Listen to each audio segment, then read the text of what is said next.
विकास याविषयी सुद्धा वेगवेगळ्या भूमिका मांडल्या. संभाजीनगरचं सिंचनाची व्यवस्था, संभाजीनगर आणि मराठवाड्याची कृष्णा खोऱ्याचं पाणी उपलब्ध करून देणं आणि सगळ्यात महत्वाचं मराठवाड्याचं स्वातंत्र्य संग्राम होत असताना, त्याचं 75 वर्ष होत असताना, एक आपल्या इथे जी स्वामी रामानंद तीर्थ संस्था आहे, तिचं कागदपत्र वगैरे ते स्कॅन करून दुरुस्त त्याचं प्रिझर्व करणं, हे काम सातत्यानं मागणी होती आणि तिला सुद्धा मान्यता मी मिळवून घेतलेली आहे. दूध उत्पादक शेतकऱ्यांच्या सुद्धा भूमिका मांडल्या, कारण दुधाचा भाव 33-35 रुपये असताना मराठवाड्यात 22-23-24 रुपयानं दूध खरेदी केलं जातं. हा विषय सुद्धा सभागृहात मांडला गेला. सरकारने 5 रुपये अनुदान या दुधाच्या विषयी या सगळ्या अधिवेशनात दिलेल्या आहे. वेगवेगळ्या पद्धतीनं महाराष्ट्रातले वेगवेगळे विषय, मग चिखलठाण्याचं कचरा केंद्र विषय सुद्धा मुद्दा मांडला, सिल्लोडची MIDC, असे वेगवेगळे विषय संभाजीनगरचे सुद्धा याच्यात मांडले. परंतु आता फक्त संभाजीनगर न राहता महाराष्ट्राचे सुद्धा असे विषय मी सातत्यानं आपल्या सगळ्यांच्या माध्यमातून, मार्गदर्शनातून या सभागृहात उचललेले. आणि म्हणून सांगण्याचा मुद्दा आहे की मी 97 जवळपास 3, औचित्याचे मुद्दे 3, अर्धा तास चर्चा जवळपास 3, 260चा एक प्रस्ताव तो विरोधी पक्षाचा असतो. विशेष उल्लेख त्याच्यामध्ये तृतीयपंथींच्या मागण्याविषयी एक आवाज उठला आणि वृत्तपत्र विक्रेते, तृतीयपंथींचा एक मुद्दा सातत्यानं कोणी त्या विषयाकडे लक्ष देत नाही. पण तुम्ही मागच्या वर्षभरापासून सातत्याने या विषयात आवाज उठवतो, कारण एक वेळ लोक कुत्र्याला घर देतात, फ्लॅट देतात, पण तृतीयपंथीनं कोणी फ्लॅट देत नाही, घर देत नाही, अशा प्रकारची मेंटॅलिटी आहे. ठीक आहे, वेगळ्या पद्धतीनं कोणाची स्थिती काय असेल मला माहिती नाही, पण तुम्ही मुंबईमध्ये बघितलं, चांगले शिकलेले सवरलेले तृतीयपंथी आहेत, परंतु त्यांना साधं घर सुद्धा लोक राहायला देत नाही. लोक कुत्र्याला राहायला मुंबईमध्ये फ्लॅट देतात शेजारी.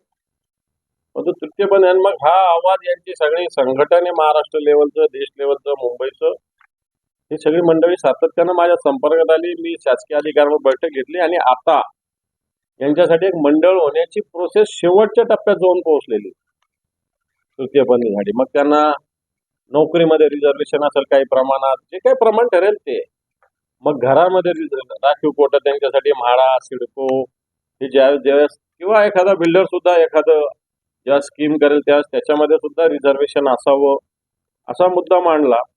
आणि मला असं वाटतं तो मुद्दा आता येणाऱ्या काळात 100% होईल, अशा प्रकारची स्थिती आहे. विरोधी पक्षनेता म्हणून वेगवेगळे आयुध वापरणं, या आयुधातून हे प्रश्न सोडवण्यासाठी प्रयत्न करणं,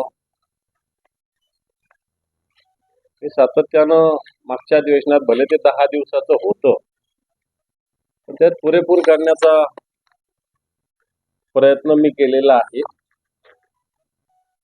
यात प्रामुख्यानं दररोजचं जे स्थगन असतं, ज्याला विधान परिषद 289 म्हणतात, विधानसभेत त्याला स्थगन म्हणतात, दररोज पूर्ण 10 दिवस 10 स्थगन, 289 मी सातत्यानं मांडले. मग अवकाळी पावसाचं असेल, मराठा आरक्षणाचं असेल, कांदा उत्पादक शेतकरी, आरोग्य व्यवस्था, मागास आयोगाने दिलेला राजीनामा, राज्याचे मंत्री वेगवेगळे वक्तव्यातून करत असलेले तेढ, विशेषतः छगन भुजबळ, आत्महत्याग्रस्त शेतकऱ्यांच्या कुटुंबियांना मदत,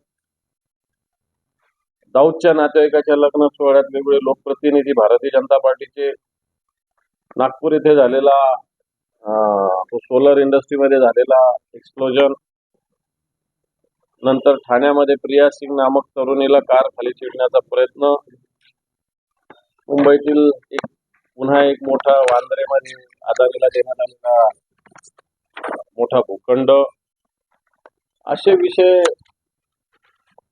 घेतल्यानंतर जवळपास 50 लक्षवेधी त्याच्यामध्ये मांडलेल्या आणि अनेक सहभाग घेतलेला. मग वेगळ्या सूचना 97 असेल, 93 असेल, अर्धा तास चर्चा असेल, या सगळ्या माध्यमातून सुद्धा वेगवेगळ्या विषयावर चर्चा उपस्थित केल्या. विशेषतः मराठवाड्यातील पिण्याच्या पाण्याच्या विषयी संभाजीनगरच्या पिण्याच्या पाण्याची योजनेची होत असलेली दिरंगाई,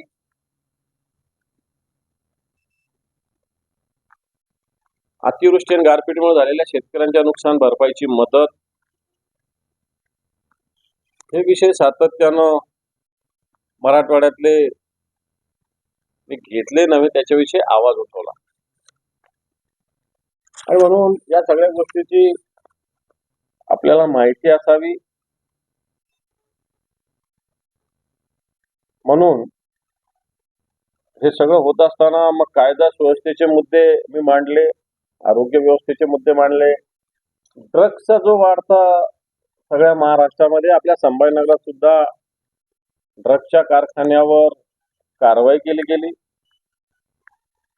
या सगळ्या विषयात मी सातत्यानं आवाज उठवला. जो मराठवाडा वॉटर ग्रीड आहे, जे पाणी वाहून जाणारं पाणी, वाया जाणारं पाणी, जे मराठवाड्यात वॉटर ग्रीडच्या माध्यमातून, कारण सरकारने 14,000 कोटी रुपयाची योजना तर जाहीर केली होती मराठवाड्याची ज्यावेळेस बैठक झाली, परंतु या 14,000 कोटीमध्ये फक्त 40 कोटी पुरवणी मागण्यामध्ये होते. कारण 17 सप्टेंबरला 16 सप्टेंबरला बैठक झाली. मग जनरली अशा पद्धतीनं बजेट नंतर होणारं नियोजन पुरवणी मागण्यात होत असतं, परंतु या पुरवणी मागण्यात या 14,000 कोटीपैकी फक्त 40 कोटीचं प्रोव्हिजन होतं. मी सरकारच्या निदर्शनास आणून दिलं की तुम्ही नुसत्या घोषणा करता. 14,000 कोटी रुपयाची घोषणा संभाजीनगरात केली, परंतु प्रत्यक्षात या 14,000 कोटीपैकी 40 कोटी 10-10 कोटी 4 प्रकल्पाला फक्त दिले. बाकी 14,000 कोटीचं कुठेही उल्लेख या सगळ्या पुरवणी मागण्यामध्ये नव्हत्या. तो विषय मी 2 विषय स्वतःचा एक अशासकीय विधेयक मांडलेलं, एक महाराष्ट्र धर्मांतर बंदी कायदा आणि कर्मचाऱ्यांची माता पित्याची जबाबदारीने उत्तरदायित्व देखभाल संबंधीचं मानक, या संदर्भात मी एक स्वतंत्र शासकीय विधेयक मी मांडलेलं आहे, ते सरकारने मांडलेलं आहे. मग जे जे शासकीय विधेयक कायदे झाले, मग कॅसिनोचा कायदा झाला, विद्यापीठ सुधारण्याचा झाला, गोजातीचा झाला, शेतजमिनी झाला, विद्यापीठाचा झाला, याच्यामध्ये सुद्धा वेगळ्या भूमिका सरकारला स्वीकाराव्या लागल्या.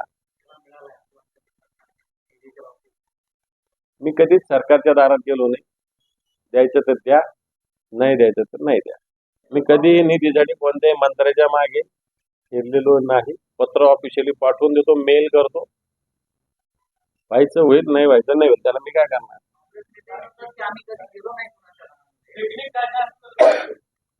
आता ते ऑफ द रेकॉर्ड सांगेल.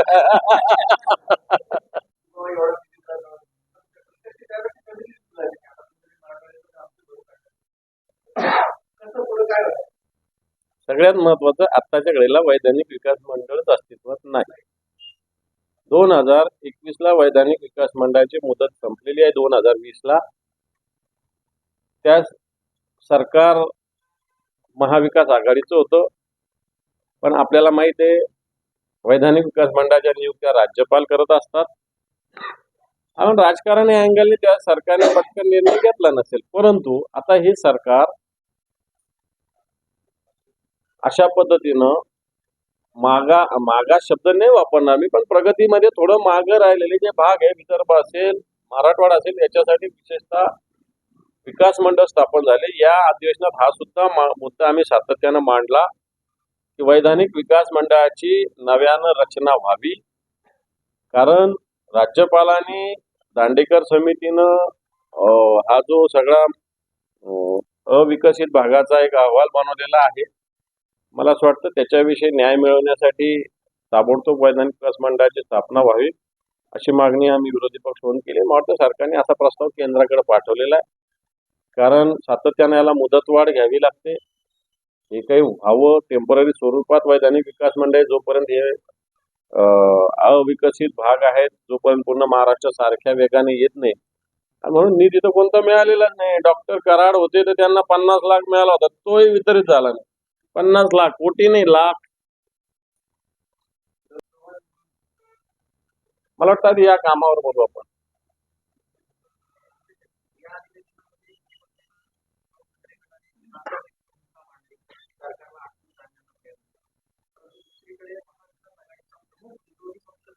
हो हो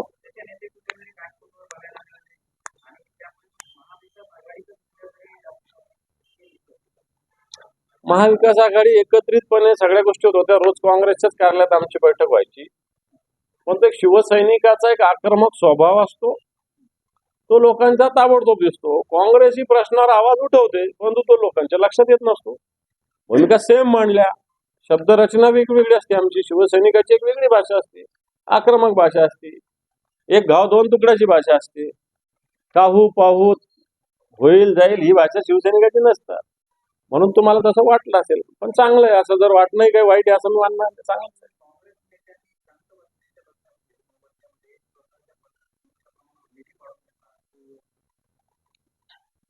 हे पण निधी मिळवणं हा आमचा अधिकार आहे. निधी काय भारतीय जनता पार्टीचा किंवा शिंदे गटाचा किंवा अजित पवार गटाचा जहागिरीचा विषय नाही. हा या महाराष्ट्रातील सगळं लोकप्रतिनिधी जनतेचा अधिकार आहे.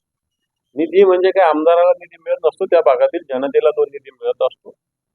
त्यामुळे निधी कोणाला जास्त मिळाला किंवा कमी मिळाला किंवा नाही मिळाला तर त्या भागातील जनतेवर अन्याय. जास्त मिळालं तर ठीक आहे, त्या भागातील जनतेला एक न्याय देण्याचा प्रयत्न. म्हणून काही आता हे पहा, निधी मिळवणं हे सुद्धा टेक्निक आहे. काही सत्ताधारी पक्षाच्या लोकांना निधी मिळत नाही, काही विरोधी पक्षाच्या नेत्यांना निधी मिळू शकतो. कारण मग कधी कधी नाक दाखवावं लागतं, नाक दाखवलं तोंड उघडतं, मिळतो. मला असं वाटतं सरकारने आता रस्त्यावर दारू विक्रीची परवानगी द्यायला काही हरकत नाही. जर सकाळपर्यंत विकायचं याचा अर्थ दारू प्यावं ही आपली संस्कृती नाही. ठीक आहे, 10 वाजेपर्यंत 12 वाजेपर्यंत असायला काही हरकत नाही, परंतु 5-5 वाजेपर्यंत याचा अर्थ हा उच्छाद सरकारला मान्य आहे. ही कोणती संस्कृती बसते? कोणत्या संस्कृतीमध्ये अशा पद्धतीनं दारू बार पब्स सकाळपर्यंत चालू ठेवणं? 12 वाजेच्या नंतर कोणते दारूचे दुकान, कोणते पब्स बिलकुल उघडले नाही पाहिजे. सरकारने या बाबतीत सरकार खऱ्या अर्थानं आपल्या संस्कृतीचा ऱ्हास करत आहे. आणि 25 तारखेला उघडायचं काही कारणच नाही. 31ला 12 वाजेपर्यंत तुम्ही अलाउड करा, पण 5 वाजेपर्यंत कुठे आहे? मग 24 तास उघडा. मग आदित्य साहेब नाईट लाईफ बोलत होते तर तुम्हाला फार तितका राहत होता. मग आता तुम्ही काय करताय? नाईट लाईनवर जायचं मार्गदर्शन करता तुम्ही. लाईट सोडा, नाईट लाईनवर जायचं तुम्ही गाईड करताय, असं त्याचा अर्थ आहे. आणि म्हणून या महाराष्ट्राच्या संस्कृतीच्या हे विरोधात आहे की सरकारने उघड अशा बाबीला प्रोत्साहन देणं. 12 वाजेपर्यंत परवाना ठीक आहे, कोणी तुम्हाला 1 वाजेपर्यंत करा मागणीच केली नव्हती, तरी तुम्ही 5 वाजेपर्यंत करता, म्हणून हे चुकीचं आहे.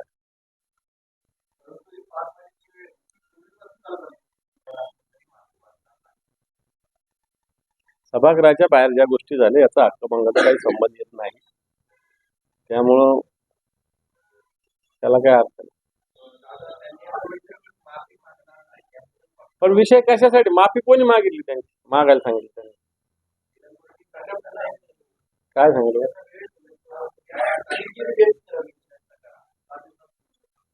मला नाही माहिती, मी नाही.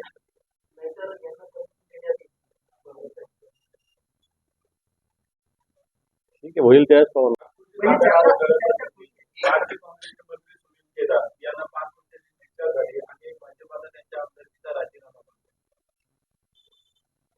भाजपमध्ये किती लोक आहेत ज्यांना किती शिक्षा झाली, किती लोकांवर आरोप आहे. स्वतः अमित शहावर आरोप आहे देशाच्या गृहमंत्र्यावर. त्यामुळे मला असं वाटतं भाजपने नाकाने कांदे सोडवले.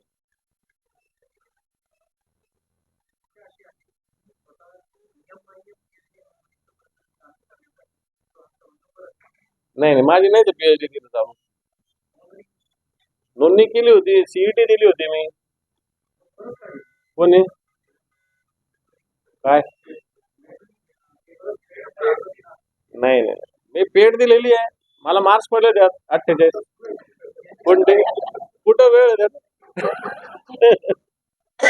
मला ऑलरेडी दुसऱ्या विद्यापीठाची पीएचडी भेटली याच्या अमेरिकेच्या.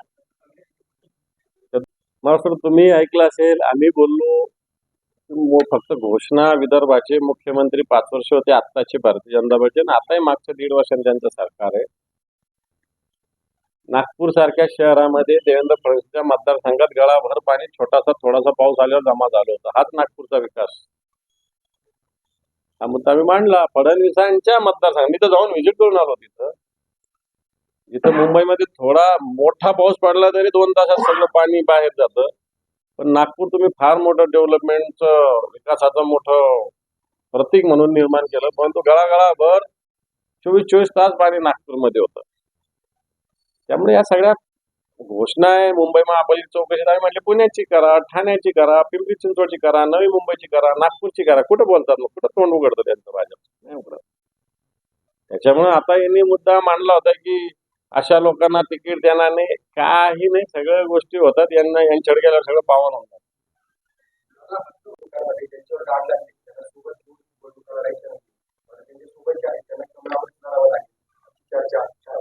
हे पहा, भाजपचे लोक हा डुप्लिकेट आहे.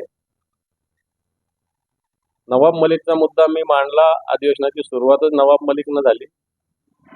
हे नवाब मलिक महाविकास आघाडीत असताना ते देशद्रोही आहे, दाऊद बरोबर त्यांचे संबंध आहे, अशा पद्धतीनं वक्तव्य केलं.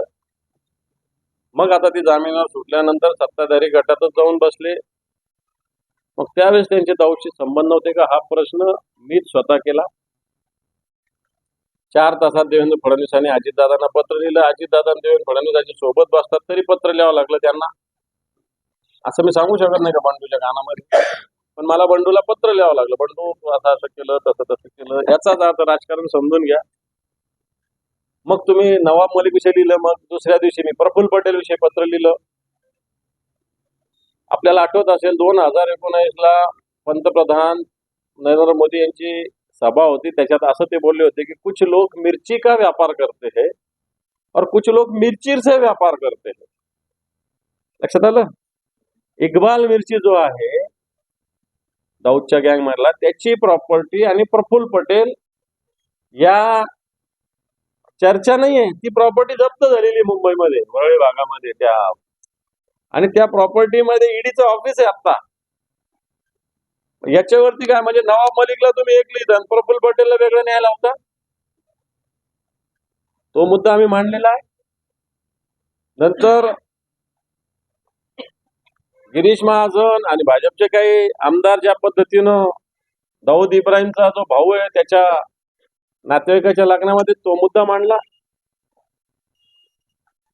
डाग आहे आमच्याकडे असल्यावर डाग, आणि तुमच्याकडे असल्यावर ते तुमचं काय, तुम्हीच आता सांगता ते कोणतं वॉशिंग पावडर करता म्हणून.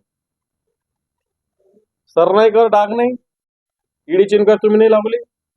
यशवंत जाधवर डाग नाही, ईडी चिनकर तुम्ही लावली. भावनाताई गवळीवर डाग नाही, ईडी चिनकर तुम्ही लावली. नारायण राणेवर डाग नाही, ईडी चिनकर तुम्ही लावली. छगन भुजबळवर डाग नव्हता, तुम्हीच त्यांना जेलमध्ये टाकलं होतं. सुनील तटकरेवर डाग नव्हता, तुम्हीच त्याचे पुरावे घेऊन गेले होते ट्रकभर. म्हणजे हे लोक तुमच्याकडे आल्यावर हे चांगले, आणि इकडे असताना त्यांच्यावर डाग होता. म्हणजे तुमच्याकडून असे लोक उभे राहिले तर वा ते पावन आहेत, आणि आमच्याकडे असल्यावर ते डागी आहेत. ही दुटप्पी पद्धती भारतीय जनता पार्टी, या सगळ्या गोष्टी आजची भारतीय जनता पार्टी संघाची राहिलीच नाही. किती लोक आहेत मंत्रिमंडळात, यांना संघ माहित तरी आहे का? किती लोकांना माहिती आहे? विखे पाटलांना माहित आहे का? विखे पाटलांनी संघाचा विश्राम संघ अध्यक्ष करून दाखवावं. विखे पाटलांनी, प्रवीण दरेकरांनी करून दाखवावं, प्रसाद लाडांनी करून दाखवावं. आणखी किती नाव सांगू मी? आता काही झाले पर्सनल गँग जमा झाली भारतीय जनता पार्टी. विचाराची गँग नाही, व्यक्तिगत गँग जमा झाली. म्हणून सरकारने एखाद्या तो विषय काढला असेल. परंतु आता दारूबंदी असताना कित्येक जिल्ह्यामध्ये विदर्भात मोठ्या प्रमाणात दारू विक्री चालू आहे. बिअरची विक्री वाढावी म्हणून सरकारने एक मोठी तज्ञ समिती 5 सदस्याची आता नेमलेली आहे. सरकार दुटप्पीपणे वागतं. सगळ्याच्या 10,000 कोटी रुपये जाहीर केले असं सांगतात शेतकऱ्यांसाठी. प्रत्यक्षात मी हिशोब सरकार समोर दिला की तुम्ही किती दिले, तर ते 3.5-4 कोटीच्या वर रुपये दिले नव्हते. सरकारने याच्यावर कोणतंही उत्तर दिलेलं नाही. आता जी अवकाळीन गारपिटी जोशी मदत जाहीर करताना फक्त पीक विमा कशा पद्धतीनं दिला एवढ्याच घोषणा केल्या. आता पीक विमा देणं काही सरकारचं मला वाटतं ते फार मोठं आहे ना. ती केंद्राची राज्याची संयुक्तपणे योजना आहे. त्यासाठी राज्य सरकार केंद्र सरकार निधी टाकत असतं. जवळपास 98% निधी उरलेला आता 2% ₹1 वगळता उर्वरित रक्कम सुद्धा राज्य सरकारने टाकली. चांगलं आहे. तिथे 80-90 लाख लोक शेतकरी विमा काढत होते, आता त्याची संख्या 1.5 कोटीवर पोहोचली. पण संख्या जशी वाढली तसं त्याला इन्शुरन्स सुद्धा मिळाला पाहिजे. ही भूमिका नुसतं इन्शुरन्स काढून काय फायदा नाही, ते इन्शुरन्स मिळाला पाहिजे. एक मुद्दा अजूनही सरकारने केलेला नाही की 40च तालुक्यात दुष्काळ जाहीर झाला. हा जवळपास 88 तालुके या महाराष्ट्रातले अवर्षणग्रस्त आहे. अंतिम आणेवारी 15 डिसेंबरला जाहीर होत असते. आणेवारीची पहिले नजर पाहणी असते, नंतर प्राथमिक असते आणि नंतर अंतिम असते. ऑक्टोबर, नोव्हेंबर, डिसेंबर, 15 डिसेंबर आणेवारी जाहीर करण्याचा शेवटची तारीख असते आणि जवळपास 88 तालुके तर क्लिअर दुष्काळाच्या स्थितीमध्ये आहे. परंतु सरकारने फक्त 40 तालुके जाहीर केले आणि दुष्काळ जाहीर झाल्यावर केंद्राची मदत येत असते, मग फीस माफ होत असते, बँकेचे कर्ज वसुली थांबवता येत असते, वीज बिलाविषयी सवलत मिळत असते, शाळेच्या आणि कॉलेजच्या विद्यापीठाच्या फीसमध्ये सवलत, या सगळ्या गोष्टी दुष्काळ जाहीर झाल्यावर होत असतात आणि याचा वाटा केंद्राला मोठ्या प्रमाणावर उचलावा लागतो. आणि म्हणून केंद्राने डोळे वटारू नये म्हणून मला वाटतं यांनी काही तालुके 40 तालुके जाहीर केले आणि बाकीचे तालुके आम्ही फायदा देणार, परंतु टंचाई सदृश्य असल्याचं अशा पद्धतीनं सांगितलेलं आहे. थोडक्यात हे सगळे तालुके सुद्धा दुष्काळग्रस्त जाहीर झाले पाहिजे, ही मागणी आम्ही सातत्यानं मांडली. सरकारने अजून कोणती मागणी मान्य केली नाही. थोडक्यात सांगायचं तर या सरकारने अवकाळी टंचाईच्या बाबतीत कोणती मागणी कोणत्याही शेतकऱ्याला दिलासा दिलेला नाही. कापूस असेल, तूर असेल, सोयाबीन असेल, संत्रा असेल, मोसंबी असेल, द्राक्ष असेल, ऊस असेल, याच्यावरती कोणताही आधार नाही. कांदा निर्यात बंदी केली सरकारने, याच्यावरही सरकार काही करू शकलं नाही. इथेनॉलची बंदी केली कारखान्यामध्ये, याच्यामुळे सुद्धा अंशतः त्याच्यामध्ये थोडासा बदल केंद्राने केलेला आहे. कापसाचा भाव 12,000 पर्यंत गेला होता, तो 5,000 पर्यंत आलेला आहे. कापसाचं उत्पादन जे होतं ते 50% राहिलेलं आहे. आणि या सगळ्या स्थितीमध्ये या सरकारने कोणतीही भूमिका घेतलेली नाही. हे सरकारने शेतकऱ्यांना कोणताही न्याय दिलेला नाही, परंतु आम्ही विरोधी पक्ष म्हणून या सगळ्या भूमिका मांडल्या. लोकायुक्त आता घोषणा झालेली आहे. ही लोकायुक्ताची घोषणा तशी मागच्या अधिवेशनात झाली होती, परंतु विधानसभेनं लोकायुक्त कोणती चर्चा न करता मंजूर केलं होतं आणि विधान परिषदेकडे पाठवलं होतं मागच्या अधिवेशनातच. आणि मीच ते विधेयक लोकायुक्ताचं विधान परिषदेमध्ये अशी संयुक्त चिकित्सा समितीकडे असावं अशा प्रकारचं मागणी करून ते थांबविलं होतं. सरकारने त्याच्यानंतर 30 जणांची संयुक्त चिकित्सा समिती तयार केलेली होती.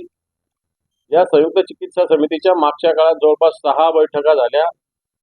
या लोकायुक्त विधेयकावर व्यवस्थितपणे चर्चा झाली आणि अंतिमतः सगळी चिकित्सा समितीने चर्चा करून दुरुस्तीसह हे विधेयक या अधिवेशनात मांडलं गेलं. खरं तर विधानसभेनं चर्चा करायला पाहिजे होती. कोणते विधेयक असं त्याची एक बारकाईनं काठ्याकूट होण्याची आवश्यकता असते, कारण कायदे बनत असताना नंतर कायद्याचे बायफर्गेशन वेगळ्या पद्धतीने येत असतात. आपण कायदे बनत असताना घाई गडबड न करता त्याच्याविषयी चर्चा झाली पाहिजे बारकाईनं. म्हणून या विधेयकावर विधान परिषदेत हे विधेयक मी थांबवलं होतं विरोधी पक्षनेता या नात्यानं. सरकारला ते करावं लागलं होतं. आणि याच्यात मग अशोकराव चव्हाणांसारखे, पृथ्वीराज चव्हाणांसारखे असे मोठे मोठे लोक या संयुक्त चिकित्सा समितीत होते, ज्यांना याचा मोठा अभ्यास आहे. परंतु त्यांच्या बरोबरीनं सुद्धा मी सुद्धा वेगळ्या त्याच्या सूचना दुरुस्त्या मांडल्या आणि नंतर सरकारने विखे पाटील साहेब त्या समितीचे प्रमुख होते आणि सरकारने सगळ्या दुरुस्तीसह या विधेयक याचं आता नंतर त्याचं कायद्यात रूपांतर आपल्याकडे झालेलं आहे. प्रत्येक अधिवेशन संपल्यावर जनरली संभाजीनगरात येऊन काय काय झालं याची माहिती मी देत असतो. खरं तर आता सगळ्यांनाच सगळं माहिती आहे की काय काय झालेलं आहे, पण तरी या निमित्तानं आपली भेट पण होत असते. असेल आपलं बाबरगाव असेल, इकडचे काही विषय सुद्धा मांडले वेगवेगळ्या पद्धतीनं सिंचनाचे. सांगण्याचा मुद्दा हा की एकंदर सर्वांगीण या सगळ्या विषयात आपल्या सगळ्यांच्या आशीर्वादानं काम करण्याची संधी भेटलेली आहे, काम करण्याचा प्रयत्न केलेला आहे. सातत्यानं सरकार जिथे चुकत असेल तिथं त्याच्यावर आवाज उठवला, जिथं चांगलं केलं असेल तिथं सरकारची हे मान्य करायला काही हरकत नाही. अशा प्रकारची भूमिका या सगळ्या अधिवेशनात सातत्यानं ठेवली. सरकार ज्या पद्धतीनं घोषणा करतं, विशेषतः बिअर विक्रीच्या बाबतीत ज्यावेळेस उद्धवजींचं सरकार होतं त्यावेळेस 12 कधी कधी 1-1.5 असं अलाउड करतात ते, पण 5 कधीच नाही. हं? हे पहा, नाईट लाईफ प्रकार वेगळा आहे आणि बार उघडं चालू ठेवणं हा प्रकार वेगळा आहे. नाईट लाईफ असा आहे की मुंबई 24 तास चालत असते. लोक दिवसभर नोकऱ्या करत असतात. शनिवार रविवार बंद असतं. एखादी नवरा बायको नोकरीला असतात तर त्यांना किराणा दुकानात सामान आणायला सुद्धा जाता येत नाही, शॉपिंगला सुद्धा जाता येत नाही, म्हणून नाईट लाईफ. चला ठीक आहे, माझ्या नोकरीची वेळ संध्याकाळी 6 ला संपली, मी रात्री 12 ला शॉपिंगला जाईल, मी रात्री 1 ला शॉपिंगला जाईल, मी रात्री 2 ला शॉपिंगला जाईल, किंवा मी रात्रीची 12 वाजेपर्यंत ड्युटी केल्यानंतर जेवायला एखादं हॉटेल मला उघडं असलं पाहिजे. ही नाईट लाईफ आहे. नाईट लाईफ म्हणजे काय दारू पिणं रात्रभर, ही थोडी नाईट लाईफ आदित्य साहेबांनी सांगितलं.